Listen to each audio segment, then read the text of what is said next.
నర్సంపేట నుండి పాకాలకు వెళ్లే రహదారిపై గుంతలు గుంతలుగా ఉండి ఎన్నిసార్లు ప్రమాదం జరిగినా ఎవరికీ చెప్పినా పట్టించుకోవడం లేదని గ్రామస్తులు గోలి అరవింద్ రెడ్డి ఆవేదన వ్యక్తం చేశారు. నర్సంపేట నుంచి పాకాల వెళ్లే మార్గంలోని అయోధ్య నగర్ మెయిన్ రోడ్పై గుంతలు మాయమై ఉందని, ప్రత్యేక ఈ రహదారి గుండా మంత్రులు, ఎమ్మెల్యేలు, అధికారులు నిత్యం ఈ రహదారిపై ప్రయాణం అంటున్నారు. ఇప్పటికైనా ఈ రహదారి గుంతలపై ప్రత్యేక శ్రద్ధ వహించాలి గ్రామస్తులు తెలియజేస్తున్నారు.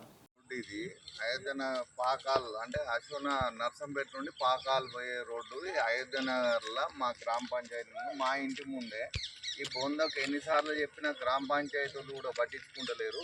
ఎవడొచ్చి ఇటు పక్క పోతే అడుగు తిరుగుతుంది, అటు పక్క పోతే ఆ రోడ్డు కట్ అవుతుంది.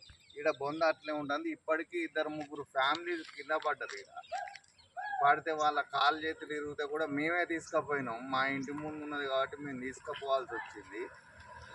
ఇది ఎంతవరకు కరెక్ట్, ఎప్పుడు బాగు చేస్తారు, ఎప్పుడు ఏం చేస్తారు అని ఈ రోడ్డును గ్రామ పంచాయతీ అధికారులు కానీ, లేకపోతే R&B వాళ్ళు కానీ, PR పంచాయతీరాజ్ వాళ్ళు కానీ, లేకపోతే గవర్నమెంట్ కానీ, లేకపోతే ఎమ్మెల్యే సొంత ఫండ్లతో ఏమన్నా చేయగలుగుతాడా? ఇది మాత్రం చేస్తేనే ఈడ యాక్సిడెంట్లు ఆగుతాయి. లేకపోతే భార్యాభర్తలు పోయేటప్పుడు కింద పడి వాళ్ళ కాలు చేతులు ఇరిగే పరిస్థితి ఉన్నది అని చెప్పి నేను మనవి చేస్తున్నాను.